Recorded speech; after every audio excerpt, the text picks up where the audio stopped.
One of the most controversial aspects of media, whether it be of a social or traditional format, is the accuracy of the information portrayed.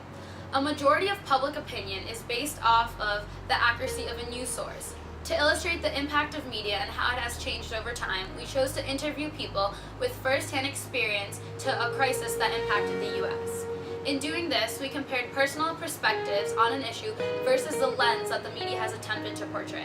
Media in the past century has grown to include bias of patriotic sentiments, overall dictating the way American citizens feel about major issues and conflicts in which they were not directly involved. While earlier media tended to be more constant in its bias but limited, recent media is now widely available but includes many different perspectives. All of the subjects interviewed in this documentary were asked a standard series of questions having to do with their experience in a major event and how it connected to any available forms of media that covered the event of the time. One of the first events in U.S. history that initiated support through media was World War II. The poster was an ideal agent for making victory the personal mission of every citizen.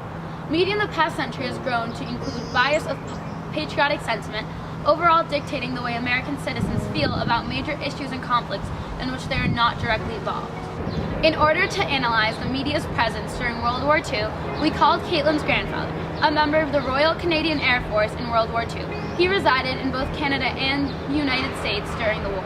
We all read comic books on war when we were kids, and some liked the Army, some the Navy, and some the Air Force. I think the reason many joined in '39 when the war started was because they could get jobs, and the newspaper didn't have anything to do with it. I think while we were winning, and of course we started to win in about 1942, the papers were pretty accurate, but it usually came after the fact. You didn't publish information that could be helpful to the Germans because you didn't want the newspapers to be a source of German intelligence. You could only get films from Europe or anywhere the war was by airplane. You could send single photos by wireless. All the news from the battlefields was censored. Letters written home went through a censor. If anything that looked like intelligence being given away was in the letter, it was blocked out.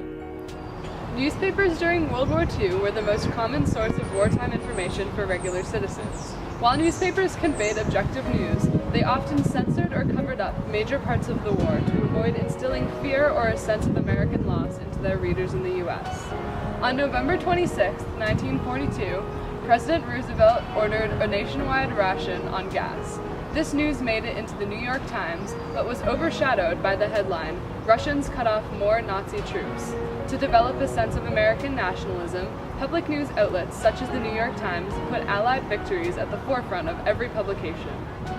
On January 28, 1986, millions across the United States watched the Challenger space shuttle explode live on CNN.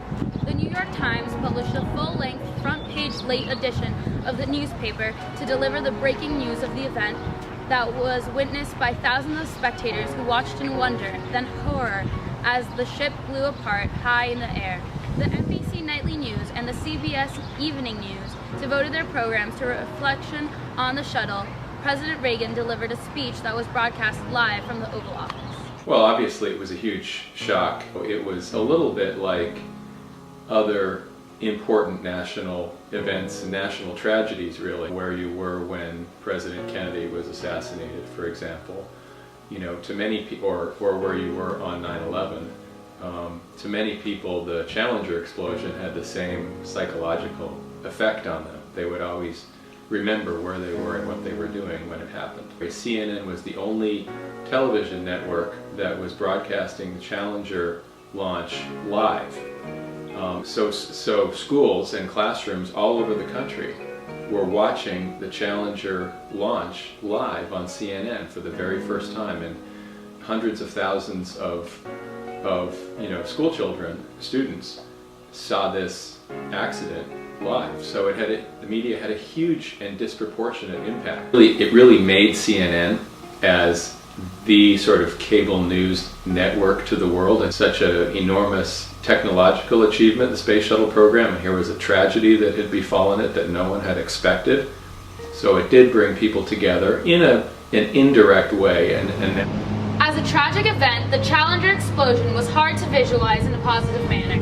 CNN's live broadcast of the explosion and its aftermath captivated the eyes of the viewers across the nation, most notably students, as the only live footage provider of the event, it also elevated CNN's fame as a network. Every viewer of the explosion was watching the same coverage at the same time. This prompted nationwide unity that would not have been possible without media.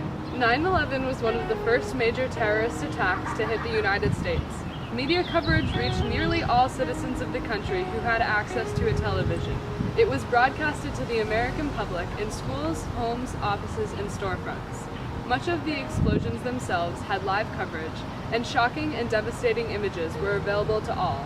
The moment the second plane hit the World Trade Center was described in the Huffington Post to be one of the most harrowing and tragically iconic moments in television history. A headline from The Atlantic reads, "After the attacks, journalists were swept up in the national feelings of fear and outrage and failed to do their jobs. Americans were horrified and confused by the terrorist acts of 9/11, and the immediate response was one of bias and blame." We interviewed Pat Hoban, the Weston Middle School nurse, to talk about her experience with 9/11. My experience with 9/11 was that I was here working as the school nurse in the Western Middle School, and I went to the main office, to the principal's conference room, to find out that a plane had hit the World Trade Center. The principal's secretary, Mrs. Alamanos, came in and told us that a second plane had hit the World Trade Center. Later that day, I did find out that my brother was on Flight 175, and I got a phone call. My sister-in-law's sister picked up the phone, and she said, yeah, he was on the second plane. And with that, I just hung up the phone. I walked to Mr. Gibbons' office, and I told Mr. Gibbons that my brother had died, like Flight 175. Horrific, evil, but a bonding exercise because it brought our country together. I think that we always have to live safely. I don't believe we should live in terror, because if we live in terror, they won. After 9/11, the day of, I didn't read a paper for about 3 or 4 weeks, and all those papers are in a brown paper bag in my cellar, in my closet, in a closet in my cellar, and someday I'll read them. I think that day they portrayed everything very realistically. Next, we interviewed high school math teacher Miss Fierben about the impact of the war on Iraq.